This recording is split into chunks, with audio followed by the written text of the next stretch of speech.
வணக்கம். ஆகாஷ்வாணி புதுச்சேரி செய்தி சுருக்கம் வாசிப்பவர் செங்கேனி பழனி.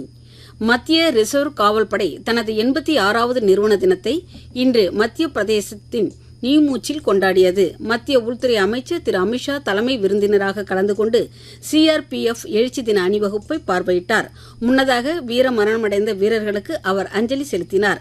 இந்நிகழ்ச்சியில் பேசிய அவர், காஷ்மீர் பள்ளத்தாக்கில் பயங்கரவாதிகளுக்கு எதிராக போராடுவது, வடகிழக்கில் அமைதியை பேணுவது, மிக முக்கிய 4 மாவட்டங்களில் நக்சலைட்டுகளை கட்டுப்படுத்துவது உள்ளிட்ட பணிகளில் சிஆர்பிஎஃப் பணியாளர்கள் பெரும் பங்களிப்பை செய்துள்ளனர் என்றார். இந்நிகழ்ச்சியின் போது மத்திய பிரதேச முதலமைச்சர் டாக்டர் மோகன் யாதவும் உடனிருந்தார். முன்னாள் பிரதமர் சந்திரசேகரின் பிறந்த நாளான இன்று அவருக்கு பிரதமர் திரு நரேந்திர மோடி அஞ்சலி செலுத்தினார்.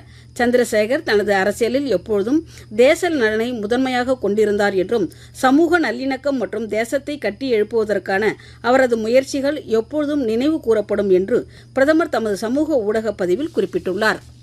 பிரேசில் நாட்டில் நடைபெறும் பிரிக்ஸ் நாடுகளின் வேளாண் அமைச்சர்கள் பங்கேற்கும் கூட்டத்தில் மத்திய அமைச்சர் திரு சிவராஜ் சிங் சௌஹான் இன்று பங்கேற்கிறார்.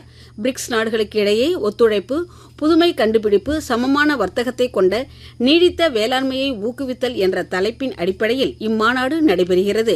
இக்கூட்டத்தில் பிரேசில், ரஷ்யா, இந்தியா, சீனா, தென்னாப்பிரிக்கா, சவுதி அரேபியா, எகிப்து, ஐக்கிய அரபு எமிரேட்ஸ், எத்தியோப்பியா, இந்தோனேஷியா மற்றும் ஈரான் நாடுகளின் வேளாண் அமைச்சர்கள் மற்றும் உயர் அதிகாரிகள் பங்கேற்க உள்ளனர். புதுச்சேரி அரசின் மீன்வளம் மற்றும் மீன்வளத்துறை சார்பில் நேற்று நடைபெற்ற நிகழ்ச்சியில் துணைநிலை ஆளுநர் திரு கைலாஷ்நாதன் தலைமையேற்று பேசுகையில், புதுச்சேரியில் மத்ஸ்ய சம்பதா திட்டப் பணிகளால் மீன்பிடி தொழில்நுட்பங்களும் மீனவ சமூகத்தினரின் வாழ்வாதாரமும் வேலை வாய்ப்புகளும் அதிகரிக்கும் என்று தெரிவித்தார்.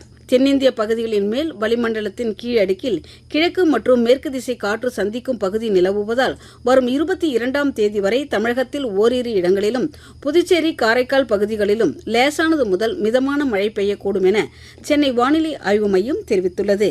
இத்துடன் இந்த செய்திச் சுருக்கம் நிறைவு பெறுகிறது.